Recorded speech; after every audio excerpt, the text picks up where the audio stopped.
You've probably heard this before. Always wet your leather before dyeing. It helps the dye spread and soak in better. But does it really make a difference? Or is it just one of those tips we've always blindly followed?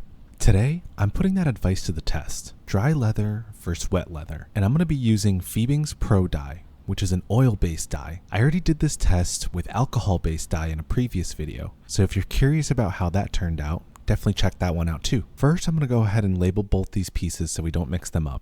Starting with the dry leather, my goal here is just solid, even coverage. Right away, it's looking pretty good. It's not instantly drying out like the alcohol-based dye did in the last test, but it's drying fairly quickly and evenly. Now, it's time for the wet leather. I'm making sure it's fully saturated, even the backside, so that there's zero dry spots. And instantly, you could see a difference. The color is going on much darker and richer right from the start. Now, we wait. I'm gonna let both of these sit for 1 hour, and then I'll come back and see how we're drying and how the color's developing. All right, it's been an hour, and the dry leather looks like a nice dark blue, and it's pretty much dry and ready to go. The wet leather, on the other hand, totally different story. It's almost purple. It's still super wet, and it's not even close to dry. So I'm gonna go ahead and let these both sit overnight, and I'll check back in with you guys for the final results tomorrow. And real quick, before we jump to tomorrow, if you want to see any of my leather goods that I actually make with this stuff,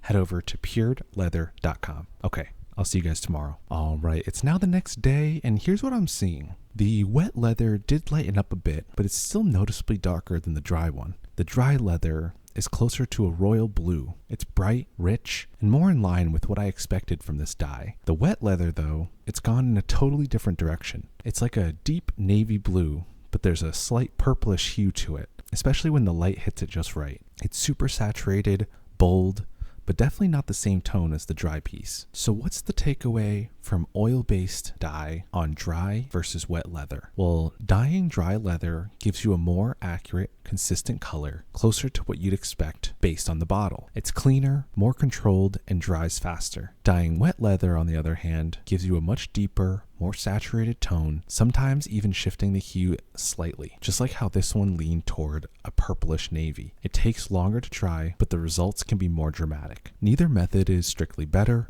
It really depends on the look you're going for. If you want crisp and clean, go dry. If you want bold and rich, try it wet. Let me know what you think in the comments, if this test lined up with your expectations or totally changed how you think about dyeing leather. And if there's another leatherworking myth, question, or technique you want me to test out, drop it down below in the comments. Make sure to subscribe if you're into this kind of content. And as always, thank you so much for watching, and I'll see you in the next one.